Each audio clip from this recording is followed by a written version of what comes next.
সাম্প্রদায়িক সহিংসতার প্রতিবাদে আওয়ামী লীগের শান্তি ও সম্প্রীতি শোভাযাত্রা, অপশক্তিকে রুখে দেওয়ার আহ্বান, কুমিল্লার ঘটনায় দুষ্কৃতিকারী চিহ্নিত। স্বাধীনভাবে ধর্ম পালন করবেন, কেউ বাড়াবাড়ি করবেন না, হুঁশিয়ারি প্রধানমন্ত্রীর। বললেন, জিয়াউর রহমান শুধু বঙ্গবন্ধুর খুনে নয়, জড়িত হাজার হাজার সেনা হত্যায়ও। পুরনো ছবি ও ফুটেজ ব্যবহার করে সাম্প্রদায়িক সহিংসতা ছড়িয়ে দিচ্ছে একটি মহল। পোস্ট বা শেয়ার দেওয়ার আগে সতর্ক হওয়ার আহ্বান, পড়তে হতে পারে আইনি জটিলতায়। ১.৫ মাস পর আবারও বাড়ল সয়াবিন তেলের দাম। খুচরা বাজারে কেজিতে দিতে হচ্ছে ৭ টাকা বেশি।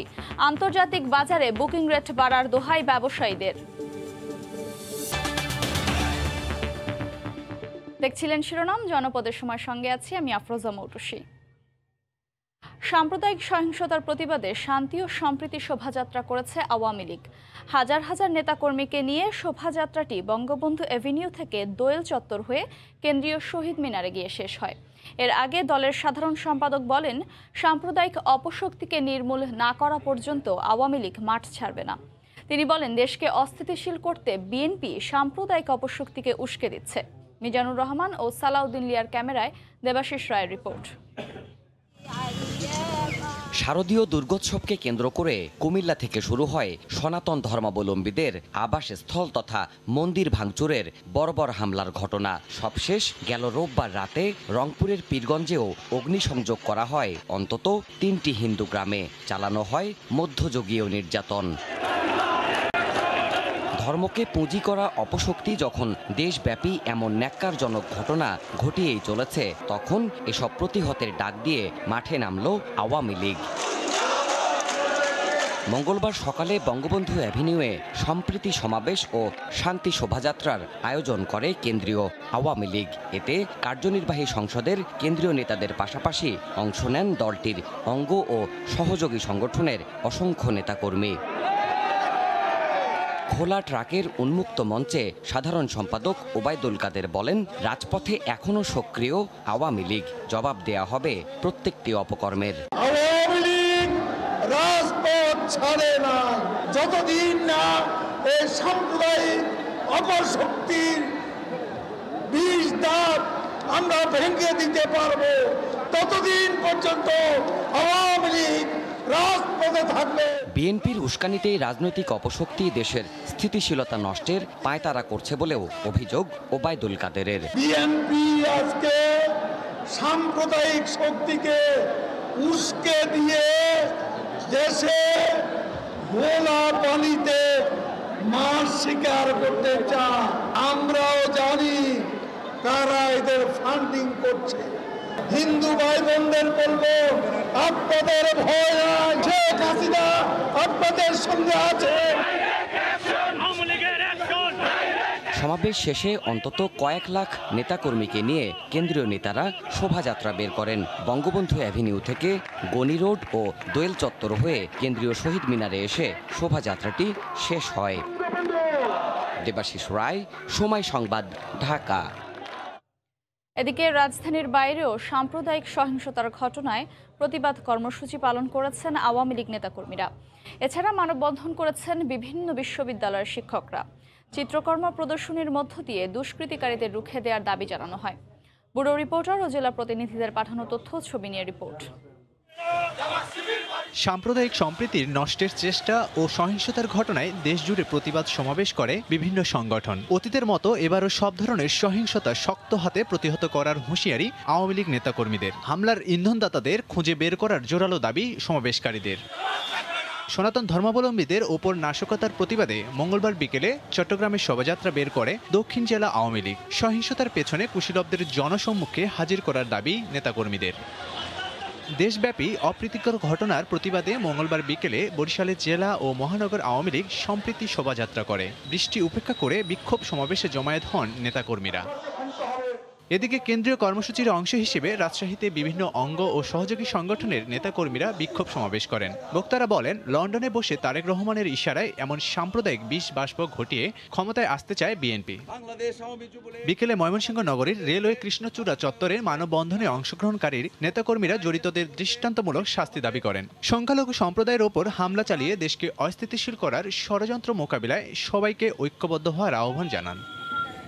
এছাড়াও সাম্প্রদায়িক অপশক্তির বিরুদ্ধে সম্মিলিত প্রতিরোধ গড়ে তুলতে মাগুরায় মানববন্ধন হয়। এছাড়াও জ্বালাও পোড়াইয়ের এই ষড়যন্ত্রকে কোনোভাবে সফল হতে দেয়া হবে না জানিয়ে প্রতিবাদ সমাবেশ হয় কুড়িগ্রাম ও নেত্রকোনায়। লাবিব হাসান, সময় সংবাদ। এদিকে কুমিল্লায় সাম্প্রদায়িক সহিংসতার ঘটনায় দুষ্কৃতিকারীকে চিহ্নিত করা হয়েছে বলে জানিয়েছেন স্বরাষ্ট্রমন্ত্রী। শিগগিরই তাকে আইনের আওতায় আনা হবে বলে জানান তিনি। এদিকে সাম্প্রতিক ধর্মীয় সহিংসতার বিরুদ্ধে কঠোর ব্যবস্থা নিতে স্বরাষ্ট্র মন্ত্রণালয়কে নির্দেশ দিয়েছেন প্রধানমন্ত্রী শেখ হাসিনা। মন্ত্রিসভার বৈঠক শেষে দুপুরে ব্রিফিংয়ে কথা জানান মন্ত্রিপরিষদ বিভাগের সচিব। কুমিল্লা, চাঁদপুর, নোয়াখালী, ফেনীর পর সহিংসতা ছড়িয়েছে রংপুর সহ বহু জায়গায়। এর মধ্যে সক্রিয় হয়েছে আইনশৃঙ্খলা রক্ষাকারী বাহিনী সহ গোয়েন্দা সংস্থাগুলো। আটক, গ্রেপ্তার হয়েছে অনেক, তবে মূল দুষ্কৃতিকারী কারা এখনও উন্মোচিত হয়নি সেই রহস্য। মঙ্গলবার সকালে প্রধানমন্ত্রী শেখ হাসিনার সভাপতিত্বে অনুষ্ঠিত মন্ত্রিসভার বৈঠকের আলোচনায় ঠাঁই পায় বিষয়টি। গণভবন থেকে ভার্চুয়ালি যোগ দেন প্রধানমন্ত্রী। সভায় পুরো পরিস্থিতি পর্যালোচনার পাশাপাশি স্বরাষ্ট্র মন্ত্রণালয়কে কঠোর ব্যবস্থা নেওয়ার নির্দেশ দেন প্রধানমন্ত্রী শেখ হাসিনা। আগেই বলে দেওয়া হয়েছে হোম মিনিস্ট্রিকে যে এটা একদম খুব স্টার্ন অ্যাকশনে যেতে হবে, যারা যারা এর সাথে জড়িত আছে তাদেরকে অবশ্যই ধরতে হবে। পাশাপাশি একটা পরিষ্কার একটু জনগণকে একটু করতে হবে যে রিপারকেশন করা যাবে না, রিয়াকশন করা যাবে না। ধর্মীয় এবং যারা রাজনৈতিক ব্যক্তিত্ব আছে তাদেরকে অনুরোধ জানানো হয়েছে এটা জনগণের সাথে শেয়ার করার জন্য, যে ছোটোখাটো টুইস্টিং কেউ করলেই যে এইভাবে রিয়াকশন করতে হবে এটা করা যাবে না, এটি ইসলাম ডাজ নট পারমিট। এদিকে দুপুরে র্যাব সদর দপ্তরে আলাদা এক অনুষ্ঠানে স্বরাষ্ট্রমন্ত্রী জানান, কুমিল্লার ঘটনায় জড়িত অপরাধী প্রতিনিয়ত অবস্থান পরিবর্তন করছে, তবে শিগগিরই তাকে গ্রেফতার করা সম্ভব হবে। কুমিল্লার যে ঘটনাটি ঘটিয়েছে পূজামণ্ডপে, আমরা তাকেও কিছু অল্প সময় ধরে ফেলতে পারবো বলে আমাদের বিশ্বাস। সে বা বিভিন্ন জায়গায় স্থান পরিবর্তন করছে, এদিকে সেদিকে যাচ্ছে, আমরাও তাকে ধরবো এবং কি ঘটনা, কেন সেই ঘটনাটা ঘটিয়েছিল আমরাও আপনাদের কাছে জানাবো। পরে সচিবালয়ে স্বরাষ্ট্রমন্ত্রীর সঙ্গে দেখা করে 14 দলের নেতারা সহিংসতার ঘটনার সুষ্ঠু বিচার দাবি করেন। ইহসান জুয়েল, সময় সংবাদ, ঢাকা। ধর্ম নিয়ে বাড়াবাড়ি না করার নির্দেশ দিয়ে প্রধানমন্ত্রী শেখ হাসিনা বলেছেন, এদেশের সব মানুষ স্বাধীনভাবে ধর্ম পালন করবে। তিনি হুঁশিয়ার করে বলেন, আর যেন রক্তপাতের ঘটনা না ঘটে। শেখ রাসেলের জন্মদিন উপলক্ষে বিকেলে বাংলাদেশ আওয়ামী লীগ আয়োজিত আলোচনা সভায় একথা বলেন তিনি। প্রধানমন্ত্রী বলেন, জিয়াউর রহমান শুধু জাতির পিতাকেই হত্যা করেনি, হাজার হাজার সেনা ও বিমান বাহিনীর সদস্যকেও হত্যা করেছে। বেদনার কাব্য, মাত্র ১.৫ বছরের এক শিশু। হাস্যোজ্জ্বল, বুদ্ধিদীপ্ত এক দুরন্ত শৈশবের নাম শেখ রাসেল। 1964 সালের 18 অক্টোবর ধানমন্ডির ঐতিহাসিক 32 নম্বরের বাড়িতে জন্ম নেয়া কাব্যময়ী শিশুর জীবন প্রদীপ মাত্র 10 বছরেই নিভিয়ে দিয়েছিল ঘাতকরা। বিপদগামী একদল সেনা সদস্যের হাতে 75-এর 15 আগস্ট বঙ্গবন্ধু ও তার পরিবারের অন্য সদস্যদের সঙ্গে শেখ রাসেলও নির্মম হত্যাকাণ্ডের শিকার হন। শেখ রাসেলের 58তম জন্মদিন উপলক্ষে মঙ্গলবার বিকেলে বাংলাদেশ আওয়ামী লীগের পক্ষ থেকে আয়োজন করা হয় আলোচনা অনুষ্ঠানের। এতে প্রধান অতিথি হিসেবে গণভবন থেকে ভার্চুয়ালি অংশ নেন প্রধানমন্ত্রী শেখ হাসিনা। সাধারণ সম্পাদক ওবায়দুল কাদের সহ দলীয় নেতারা শেখ রাসেলের স্মরণে বক্তব্য রাখেন। অনুষ্ঠানে আদরের ছোট ভাই শেখ রাসেলের দুরন্ত শৈশব আর দুঃসহ স্মৃতির কথা বলতে গিয়ে আবেগতাড়িত হয়ে পড়েন প্রধানমন্ত্রী। তিনি বলেন, শিশুদের জন্য একটি বাসযোগ্য দেশ গড়ার জন্য কাজ করছে সরকার। তাই সুকান্তের ভাষায় আমি বলে যেতে চাই যে এ বিশ্বকে এ শিশুর বাসযোগ্য করে যাব আমি, নবজাতকের কাছে এ আমার অঙ্গীকার। বিশ্বকে পারবো কিনা জানি না, কিন্তু আমার দেশের মানুষের জন্য যেন আমি একটা সুন্দর পরিবেশ তৈরি করে যেতে চাই, যেন আমার আসলের মতো কাউকে যেন জীবনে হারাতে না হয়। বক্তব্যের এক পর্যায়ে দেশের সংবিধান ও ইসলাম ধর্মের কথা উল্লেখ করে এদেশ সকল ধর্মের মানুষের স্বাধীনভাবে বসবাস ও ধর্ম পালন করার দেশ বলে উল্লেখ করেন সরকার প্রধান। এত রক্তক্ষয়, এত কিছু বাংলাদেশে ঘটে গেছে যে আর যেন এই ধরনের ঘটনা না ঘটে। বাংলাদেশ অসাম্প্রদায়িক চেতনার দেশ। এখানে সব ধর্মের মানুষ তার ধর্ম পালন করবে স্বাধীনভাবে। আমাদের সংবিধানেও সেই নির্দেশনা দেওয়া আছে, আমাদের ইসলাম ধর্মেও সেই কথাই বলে। সরকার দেশের মানুষের জন্য একটি উন্নত ও নিরাপদ পরিবেশ তৈরি করতে চায় বলেও জানান প্রধানমন্ত্রী। প্রসূন আশিস, সময় সংবাদ, ঢাকা। সরকার দেশে অশান্তি সৃষ্টি করে নিজেরাই এখন শান্তির মিছিল করছে বলে মন্তব্য করেছেন বিএনপির মহাসচিব মির্জা ফখরুল ইসলাম আলমগীর। তিনি বলেন, সরকার পরিকল্পিতভাবে সাম্প্রদায়িক বিভাজন তৈরি করে রাজনৈতিক ফয়দা লুটছে। এদিকে দুঃশাসন থেকে দৃষ্টি ফেরাতেই সরকার পরিস্থিতি ঘোলাটে করেছে বলে মন্তব্য করেন দলের স্থায়ী কমিটির সদস্য মির্জা আব্বাস। জাতীয় প্রেস ক্লাবে জিয়াউর রহমান ফাউন্ডেশন আয়োজিত আলোচনা সভায় অংশ নেন বিএনপি মহাসচিব মির্জা ফখরুল ইসলাম আলমগীর ও স্থায়ী কমিটির সদস্য গয়েশ্বর চন্দ্র রায়। সাম্প্রদায়িক হামলার প্রতিবাদে মঙ্গলবার আওয়ামী লীগ ও তার অঙ্গ সহযোগী সংগঠনের শান্তির মিছিল নিয়ে সমালোচনা করেন মির্জা ফখরুল। বলেন, বিশৃঙ্খলা তৈরি করে ক্ষমতাসীনরা জনগণের দৃষ্টি ঘোরাতে সম্প্রীতির মিছিল করছে। এই সরকার, আওয়ামী লীগের সরকার, তারা অত্যন্ত পরিকল্পিতভাবে এই দেশে বিভাজন সৃষ্টি করছে এবং এই বিভাজন সৃষ্টি করে তারা এটাকে পুঁজি করে সেটাকে আবার তারা তাদের রাজনৈতিক উদ্দেশ্যে চরিতার্থ করতে চাচ্ছে। শান্তি মিছিল বের করেছে, অশান্তি ঘটালেন আপনারা, আগুন দিলেন আপনারা, মারলেন আপনারা, গুলি করলেন আপনারা এবং নিরীহ মানুষগুলোকে হত্যা করলেন, আর আজকে আপনারা শান্তি মিছিল বের করছে। লজ্জার ব্যাপার আর কিছু হতে পারে না। এই আওয়ামী লীগ এটাই চরিত্র, আওয়ামী লীগের খাঁটি চরিত্র। এদিন সকালে নয়াপল্টনে বিএনপির কেন্দ্রীয় কার্যালয়ে স্বেচ্ছাসেবক দল আয়োজিত দোয়া মাহফিলে বিএনপির স্থায়ী কমিটির সদস্য মির্জা আব্বাস বলেন, দ্রব্যমূল্যের ঊর্ধ্বগতি আর অনিয়মের কারণে ক্ষমতা হারানোর ভয়ে সাম্প্রদায়িক সহিংসতা উস্কে দিচ্ছে সরকার। এই দেশটাকে উচ্ছন্ন দেওয়ার জন্য আজকে এরা এই দৃষ্টি অন্যদিকে দেওয়ার জন্য আজকে সাম্প্রদায়িক দাঙ্গা সৃষ্টি করছে। অন্যদিকে রাজধানীর ধানমন্ডিতে গণস্বাস্থ্য কেন্দ্রে এক সংবাদ সম্মেলনে ডাক্তার জাফরুল্লাহ চৌধুরী বিএনপির উদ্দেশ্যে বলেন, লন্ডনের নির্দেশের অপেক্ষায় বসে না থেকে সাধারণ মানুষের পাশে দাঁড়াতে হবে দলটিকে। প্রতিটি জায়গায় তাদেরকে যাওয়ার জন্য আমি আহ্বান করছি। আহমেদ সালেহীন, সময় সংবাদ, ঢাকা। পুরনো ছবি ও ভিডিও ফুটেজ ব্যবহার করে সাম্প্রদায়িক সহিংসতা ছড়িয়ে দিচ্ছে একটি মহল। বিশেষজ্ঞরা বলছেন, সামাজিক মাধ্যমে পোস্ট বা শেয়ার দেওয়ার আগে সতর্ক হতে হবে, না হলে পড়তে হতে পারে আইনি জটিলতায়।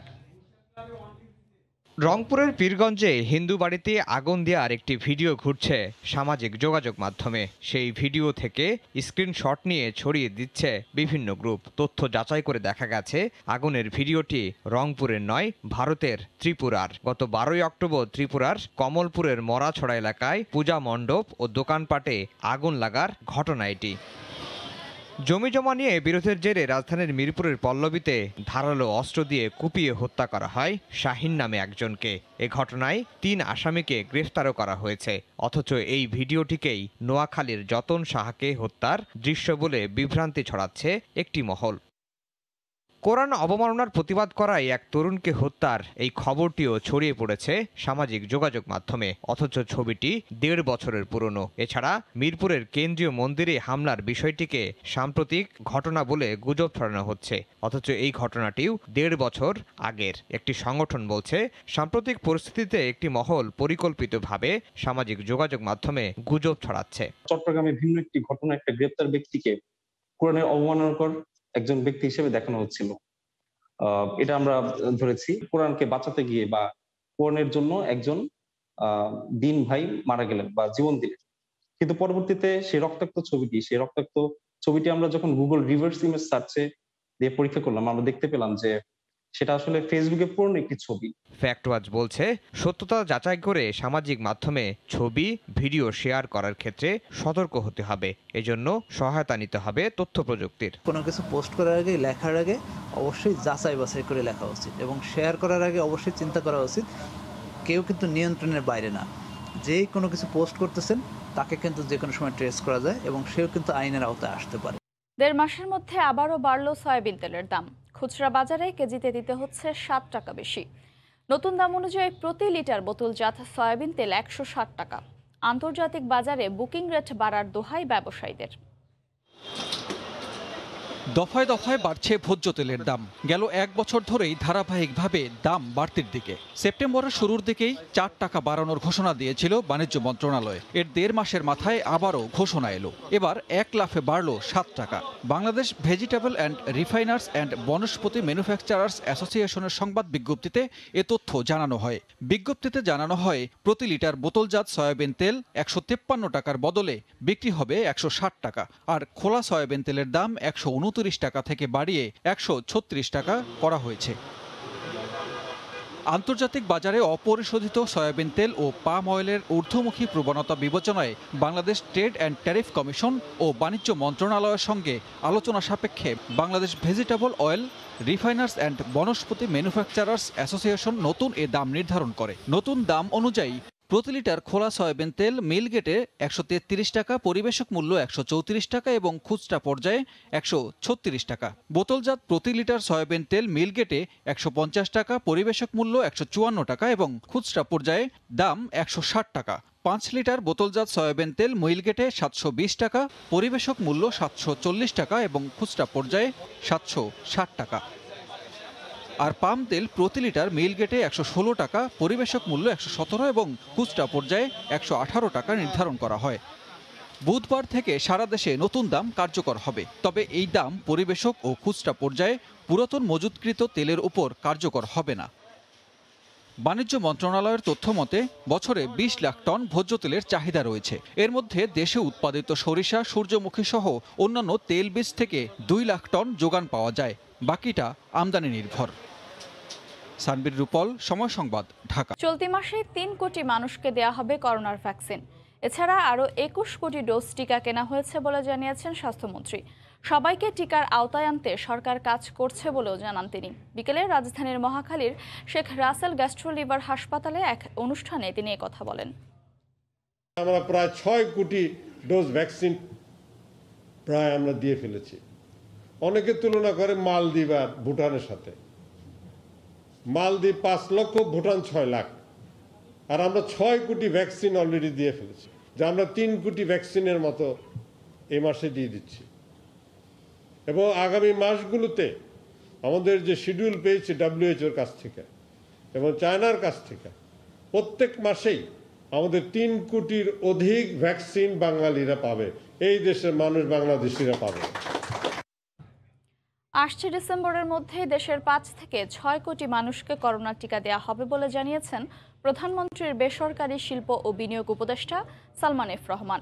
সকালে রাজধানীর আগারগাঁওয়ে বিডা কার্যালয়ে কলকারখানা ও প্রতিষ্ঠান পরিদর্শন কর্মকর্তাদের প্রশিক্ষণ কর্মশালার উদ্বোধনী অনুষ্ঠানে একথা বলেন তিনি। সংসদেও কিন্তু বিরোধী দলের অনেক সমালোচনা শুনতে হয়েছে। সেটা হলে আমাদের ভ্যাকসিনেশন টিকা নিয়ে ডিসেম্বরের মাসের মধ্যে আপনার প্রায় 5 কোটি থেকে 6 কোটি মানুষের কিন্তু টিকা কমপ্লিট হয়ে যাবে। আমার এখানে 27,000 লোক মারা গেছে, তো আমেরিকাতে তাহলে সেই হিসাবে 50,000 লোক বা 60,000 লোক মারা যাওয়া উচিত। 5.5 লক্ষ লোক মারা গেছে আমেরিকা। দীর্ঘ 18 মাস পর ক্লাসে ফিরছেন চট্টগ্রাম বিশ্ববিদ্যালয়ের শিক্ষার্থীরা। সহপাঠী আর শিক্ষকদের সঙ্গে দীর্ঘদিন পর দেখা হওয়ায় উচ্ছ্বসিত তারা। এদিকে দ্রুত সেশন জট কমাতে বন্ধের দিনও ক্লাস পরীক্ষা নেয়ার কথা ভাবছে বিশ্ববিদ্যালয় প্রশাসন। দীর্ঘ 18 মাস পর প্রাণ ফিরেছে চট্টগ্রাম বিশ্ববিদ্যালয়ে, আবারও শুরু হয়েছে ক্লাস। পুরো ক্যাম্পাসে শিক্ষক শিক্ষার্থীদের পদচারণায় মুখর। মঙ্গলবার সকালে শাটল ট্রেনে চড়ে শিক্ষার্থীরা আসেন ক্যাম্পাসে। প্রায় 1.5 বছরের বেশি সময় পর প্রথম দিন বাংলা বিভাগের 2য় বর্ষের ক্লাস হয়। বেশিরভাগ বিভাগে বিভিন্ন বর্ষের পরীক্ষা চলমান থাকায় প্রথম দিন ক্লাস অনুষ্ঠিত হয়নি। সহপাঠীদের সঙ্গে দেখা হওয়ায় উচ্ছ্বসিত শিক্ষার্থীরা। অনেকদিন পরে আমি ক্যাম্পাসে আসছি, তাও আবার ট্রেনে আসছি। আলহামদুলিল্লাহ অনেক ভালো লাগতেছে। ক্যাম্পাসে আসলে সবসময় দেখা হচ্ছে, পরিচিত হচ্ছে, ভালো লাগতেছে। ফার্স্ট ইয়ারে তো 2 মাস মতো ক্লাস করতে পারছি, অত পরিচিত হয় নাই। ভর্তির পর 1-1.5 মাস ক্লাস করছি, তারপরে তো আর ক্লাস হয় না ঠিক মতো, যার কারণে আসলে অনেক বড় একটা সেশন জট আমাদের।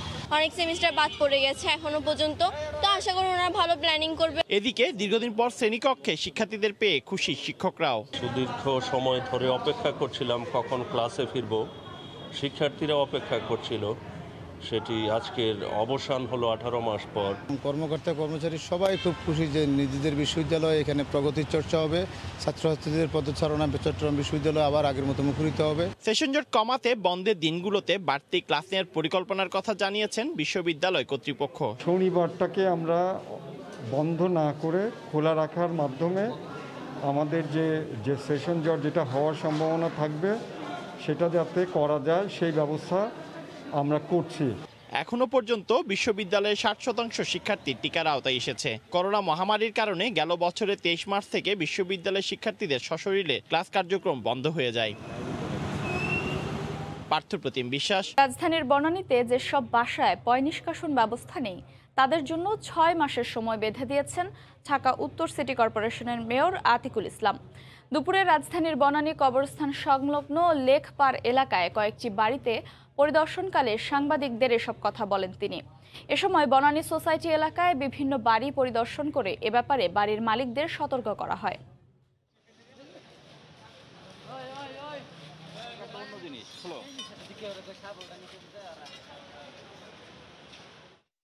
আমরা এখন কি করব? সোসাইটির দিকে নিয়ে বসবো। আমি এখন কি করব? আমরা এখন চাবো যে অনেকে কিন্তু বলছে যে আমার আছে, কিন্তু আপনার যেটা আছে এটা কিন্তু কার্যকরী না, তাই কিন্তু বুঝাই দিতে হবে। এজন্য আমি বলেছি অলরেডি যে আজকে ডিসিশন নিয়েছি আমরা একটা ডিজিটাল প্রদর্শনী করতে পারি। আজকে বড় বড় ডেভেলপার যারা আছেন, ল্যান্ড ডেভেলপার যারা আছেন, বাড়ির মালিক যারা আছেন, ওনাদেরকেও আমরা সবাইকে বলবো যে আপনারা আসেন, আপনারা দেখুন যে যেই বাড়িগুলো হয়ে গিয়েছে এটাকে কিভাবে সলিউশন করা যায়, আর যেগুলো হয়নি ওগুলো আপনি কিভাবে ডিজাইন করতে পারবেন। সিলেটে অবৈধভাবে বালু উত্তোলনের কারণে পাড় ভেঙে খাল পরিণত হয়েছে নদীতে। বিস্তীর্ণ এলাকায় ভাঙনের কারণে নিঃস্ব হয়েছেন পাড়ের বাসিন্দারা। পুলিশ বলছে প্রশাসনের নির্দেশ পেলে ব্যবস্থা নেওয়া হবে, আর জেলা প্রশাসক বলছেন অবৈধভাবে বালু উত্তোলনকারীদের কঠোরভাবে দমন করা হবে। ইকরামুল কবিরের রিপোর্ট, ছবি তুলেছেন নৌশাদ আহমেদ চৌধুরী। নদীর একুল ভাঙে অকুল গড়ে, প্রকৃতির এই নিয়মের বাইরেও মানব সৃষ্ট প্রকৃতির বিরুদ্ধচারণে নদী ক্ষেপে ওঠে। এমনই এক মানব সৃষ্ট প্রাকৃতিক বিপর্যয়ের মধ্যে পড়েছেন সিলেটের সদর উপজেলার চেঙ্গের খালের দক্ষিণ পাড়ের জমির মালিকেরা। অবৈধভাবে ড্রেজিং দিয়ে খাল থেকে বালু উত্তোলনের ফলে একরের পর একর জমি নদী গর্ভে বিলীন হয়ে গেছে। এখানে জায়গা ছিল প্রায় 27 কেয়ারের মতো জায়গা, তখন ওনারা বালু উত্তোলন করতে করতে প্রায় এখন 12 কেয়ার জায়গা আছে। আমাদের খামার বাড়ির সংলগ্ন বালু উত্তোলনের ফলে আমাদের খামার বাড়ির অর্ধেক জায়গা নদীগর্ভে বিলীন হয়ে যাচ্ছে। এই ব্যাপারে নিবেদন করেও স্থানীয় থানা কিংবা প্রশাসনের অসহযোগিতার কথা জানান ভুক্তভোগীরা। আর এলাকার ইউনিয়ন পরিষদ চেয়ারম্যানও বালু খেকোদের অপতৎপরতায় অসহায়ত্ব প্রকাশ করেন। এই চেঙ্গের খালটাকে এখন নদীতে তারা পরিণত করছে, প্রশাসন এ ব্যাপারে আপনার কোনো পদক্ষেপ নিচ্ছে না। এই অবৈধ বালু উত্তোলনটা যেন তাড়াতাড়ি বন্ধ হয়, এই জন্য আপনার মাধ্যমে আমরা আহ্বান জানাচ্ছি সরকারের যারা দায়িত্বশীল তাদের কাছে। বালু উত্তোলনকারীরা তফসিল বহির্ভূত এলাকা থেকেও অবৈধভাবে বালু উত্তোলন করছে স্বীকার করে জেলা প্রশাসক জানালেন তাদের বিরুদ্ধে শীঘ্রই ব্যবস্থা নেওয়া হবে। যদি কেউ কোনো অফেন্স করে থাকে, অর্থাৎ নিয়মিতভাবে সীমানা অতিক্রম করে সীমানার বাইরে বালু অবৈধভাবে বালু উত্তোলন করে, অবশ্যই তাদের বিরুদ্ধে আমরা ব্যবস্থা গ্রহণ করব। আমরা সুনির্দিষ্ট অভিযোগ পেলে আমরা সবসময় ব্যবস্থা নিয়ে থাকি, ভবিষ্যতে আমরা নেব। অবৈধভাবে বালু উত্তোলনের ফলে এসএমপির জালালাবাদ ও এয়ারপোর্ট থানার কান্দিগাঁও ও খাদিমনগর ইউনিয়নের নদীর পাড়ের কয়েক কিলোমিটার বসতভিটা ও জমি নদী গর্ভে ইতোমধ্যে বিলীন হয়ে গেছে। দেখা দিয়েছে বিভিন্ন স্থাপনায় মারাত্মক ফাটল। ইকরামুল কবির, জনপদের সময়। টি-20 বিশ্বকাপে টিকে থাকার মিশনে ওমানের বিপক্ষে টস জিতে ব্যাট করছে বাংলাদেশ। দলের সবশেষ খবর জানাতে এই মুহূর্তে ওমানের মাস্কাটে আছেন রিপোর্টার সাজিদ মুস্তাহিদ। সরাসরি যাচ্ছি তার কাছে। সাজিদ,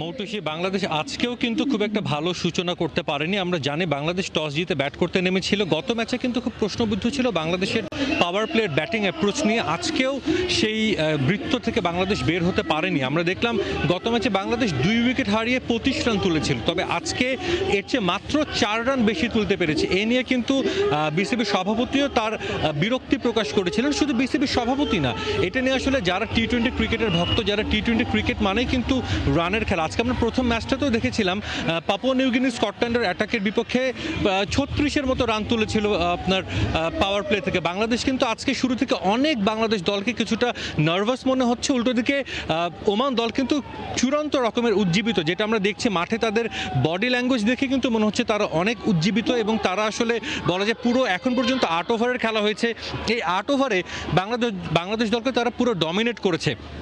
যদি কিছু মিসফিল্ড কিছু ক্যাচ মিস না হতো বাংলাদেশের কিন্তু স্কোরবোর্ডে এখন যে 2 উইকেট গিয়েছে এই জায়গায় কিন্তু উইকেট সংখ্যাটা আরও বেশি থাকতে পারতো। তবে আমরা যেটা দেখেছি যে পাওয়ার প্লে শেষ হওয়ার পর ব্যাটসম্যানরা একটু স্ট্রাইক রোটেট করে খেলার চেষ্টা করছেন, সিঙ্গলস ডাবলস বের করার চেষ্টা করছেন।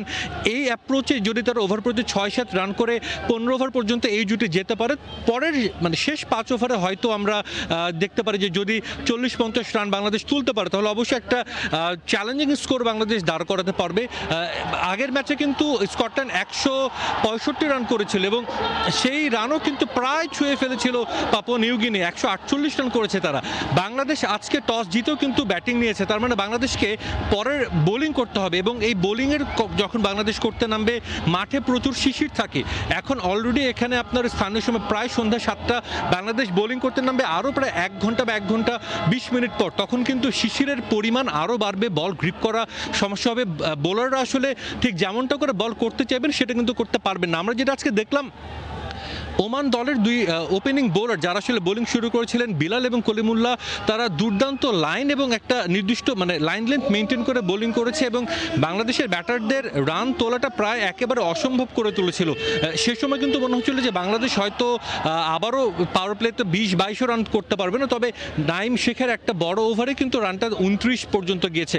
তবে বাংলাদেশের কিন্তু এখন বড় একটা দায়িত্ব চলে আসবে নিশ্চিতভাবেই মিডল অর্ডারে বা লোয়ার অর্ডারে যারা আছেন তারা। আমরা জানি বাংলাদেশ লম্বা ব্যাটিং লাইন আপ নিয়ে নেমেছে, সেক্ষেত্রে যদি এখন ওভার প্রতি 6-7 রান করে শেষ 5 ওভারে বাংলাদেশি টার্গেট করা উচিত। তো আমার কাছে মাস্কাট থেকে এই ছিল সবশেষ খবর। মৌটুসি। টি-20 বিশ্বকাপে ওমানের বিপক্ষে টস জিতে ব্যাট করছে বাংলাদেশ।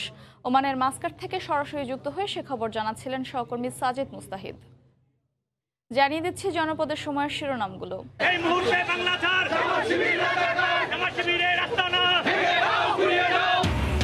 সাম্প্রদায়িক সহিংসতার প্রতিবাদে আওয়ামী লীগের শান্তি ও সম্প্রীতি শোভাযাত্রা, অপশক্তিকে রুখে দেওয়ার আহ্বান, কুমিল্লার ঘটনায় দুষ্কৃতিকারী চিহ্নিত।